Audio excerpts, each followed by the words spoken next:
Hello students, today I will teach third topic of reflection on literacy, that is literacy, thinking and self-esteem. Students, now that we have understood that literacy is beyond reading and writing skill, we are about to stretch the limit of it. One such broad understanding about literacy is the relationship with higher faculty of cognition.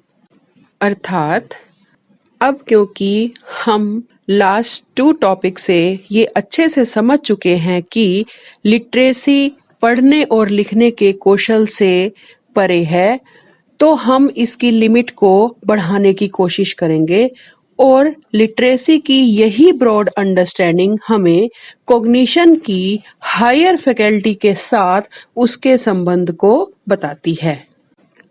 For example, to teach thinking consistently, we should treat it as fundamental literacy skill. Means सोच thinking सिखाने के लिए हमें लगातार इसे fundamental literacy skill की तरह ही treat करना चाहिए। लिटरेसी लर्निंग का वो प्रारंभिक कदम है जो पारंपरिक मीन्स ट्रेडिशनल और विषय केंद्रित शिक्षा मीन्स सब्जेक्ट सेंटर्ड एजुकेशन से स्टूडेंट्स की थिंकिंग को ऊंचा उठाता है। मीन्स हमने स्टूडेंट को एक विषय से केंद्रित होकर पढ़ना नहीं सिखाना है, हमने सिर्फ उसको एग्जाम देने के लिए पढ़ना नहीं सिखाना है, बल्कि हमने उसकी सोच को बदलना है। हमें विद्यार्थी की सोच को शिक्षा के माध्यम से उन्नत बनाना है। इसलिए thinking while learning is not optional. Therefore, literacy should never be an exception.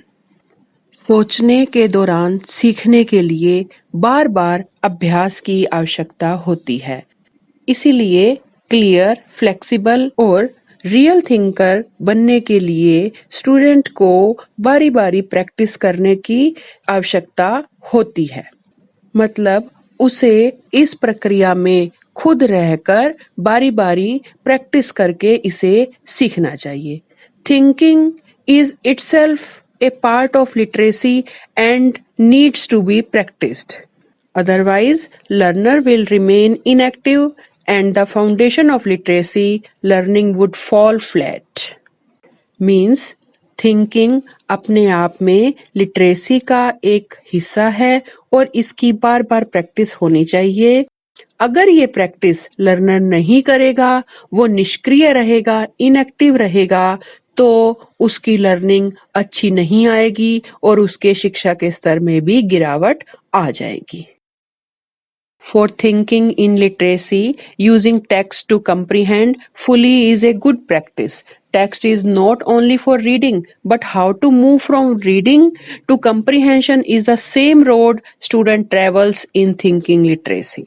Means thinking के लिए उसे टेक्स्ट का यूज करना चाहिए और ये टेक्स्ट सिर्फ पढ़ने के लिए नहीं, बल्कि पढ़ने से लेकर समझने तक की एक राह, एक रास्ता होता है।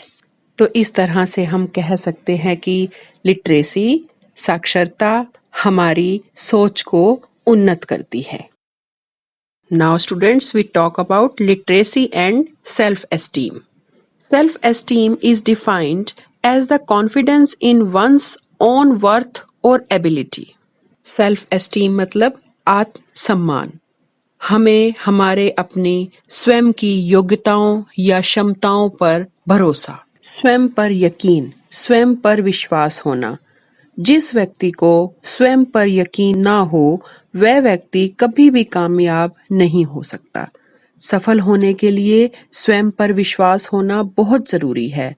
यदि हमें स्वयं पर विश्वास हो कि मैं यह काम कर सकता हूं, तो उसे अवश्य ही हम पूरा कर लेंगे। परंतु यदि पहले ही मन में यह बात हो कि पता नहीं मुझसे यह कार्य हो भी पाएगा या नहीं, तो हम चाहे कितनी भी कोशिश कर लें, हम काम स्टार्ट ही नहीं कर पाएंगे। और यदि किसी मजबूरी में हमने उसे आरंभ कर भी लिया, तो भी हम कभी सफलता को प्राप्त नहीं कर पाएंगे। Therefore, at any time or situation, learner is not able to attain the basics in literacy, often go through anxiety, depression, anger, and results into low self-esteem. Means अगर सीखने वाला लर्नर बेसिक लिटरेसी प्राप्त नहीं कर पाएगा तो वो हमेशा परेशान, डिप्रेशन में, गुस्से में रहेगा या उसके सेल्फ एस्टीम में भी गिरावट आ जाएगी। मैकप्लेन की एक डेफिनेशन है, students with dyslexia internalize feelings of failure as a result of their dyslexia and not as a result of their lack of effort or commitment. Students, expectation in literacy is generally very high and involves different stakeholders including family, teachers, society, nation, and individual himself or herself. Therefore, support in literacy is very important. Guidance and counseling is a must in this condition. Just teaching a child phonics and basic techniques to achieve literacy is belittling the holistic nature of it. इसका मतलब है हमारी family, teacher, society, nation और खुद हमें भी हमसे बहुत आशाएं होती हैं, बहुत होप होती है। इसीलिए हमें हर समय स्टूडेंट्स को बहुत सपोर्ट देना चाहिए, सपोर्ट करना चाहिए। इस कंडीशन में गाइडेंस और काउंसलिंग बहुत ज़्यादा आवश्यक होती है। इसीलिए हमें बच्चों के सेल्फ एस्टीम को, सेल्फ कॉन्फिडेंस को हमेशा बढ़ावा देते रहना चाहिए।